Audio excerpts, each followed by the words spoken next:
Moro na nakipaglaban at ipinuwis ang buhay para sa lupang sinilangan at gaano kahalaga ang kanilang ipinaglaban sa ating panahon ngayon.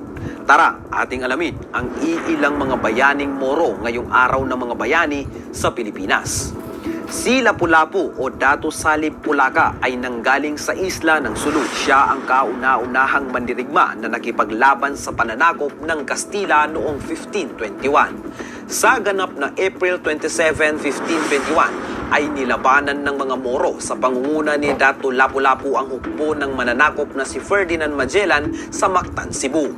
Dito ay napigilan ang kanilang pananakop at napaslang niya ang Spanish invaders na si Magellan. Ang katapangan ng isang Lapu-Lapu ay nahango sa tapang ng isang Moro kung saan ipinaglalaban ang kanilang karapatan. Dahil sa kanyang galing sa pakikipagdigma at magandang pamamalakad sa kanyang hukbo, ay kinilala siya bilang pinakamatapang na mandirigma sa buong Pilipinas. Raha Sulaiman. Noong June 3, 1521 ay naglunsad ng pag-atake ang grupo ng mga Kastila sa lungsod ng ama nila na ngayon ay tinatawag na Manila. Plano ng mga Kastila na sakupin ang Kamaynilaan at gawing Kristiyano ang lahat ng mga tao doon dahil ang Maynila nooy lugar ng mga Muslim bago pa dumating ang mga Kastila kung saan dinala nila ang Kristyanismo dito sa bansang Pilipinas. Ang Maynila noon ay pinamumunuan ng isang Raha Sulaiman kung saan siya ang nangungunang nakikipaglaban sa pananakop ng Kastila. Ipinagtanggol niya ang ginawang pananakop, panggigipit at pang-aalipin ng mga Kastila sa mga Muslim sa Maynila. Ang iba sa kanila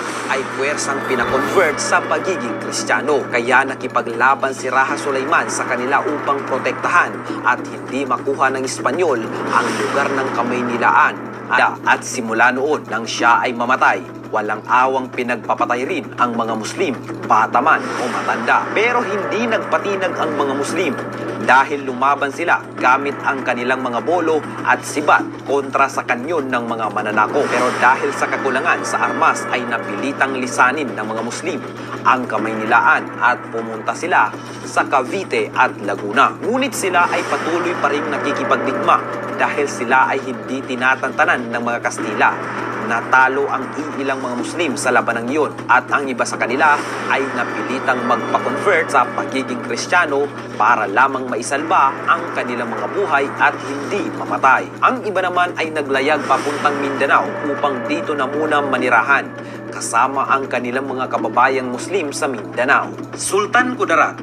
Nang masakop nila ang buong Luzon at Visayas, hindi pa rin sila tumigil at humayo sila sa lugar ng Mindanao kung saan lahat ng naninirahan doon ay mga Muslim. Gusto nila itong sakupin at papatayin ang mga Muslim doon. Buburahin ng mga mananakop, ngunit nabigo sila dahil sa katapangan ng isang bayaning si Sultan Kudarat kung saan nilabanan niya ang grupo ng mga Kastila. Nagkaisa ang Maranao, Iranon, Maguindanaon, Tausu, Yakan, Samal, Jamamapon at Sangil upang labanan ang mga mananako. At dahil sa katapangan ng mga ninunong mga Moro Muslim ay hindi nila nasakop ang Mindanao at hindi nila napilit na maging Kristiyano ang mga ito. Magpasa hanggang ngayon ay pinipilit pa rin sinasakop ng mga mananakop ang lugar ng mga Muslim sa Mindanao. Ngunit hindi nila ito nasasakop. Paliit na ng paliit ang nasasakupan ng mga Moro sa Mindanao. Ngunit sila ay nananatiling totoo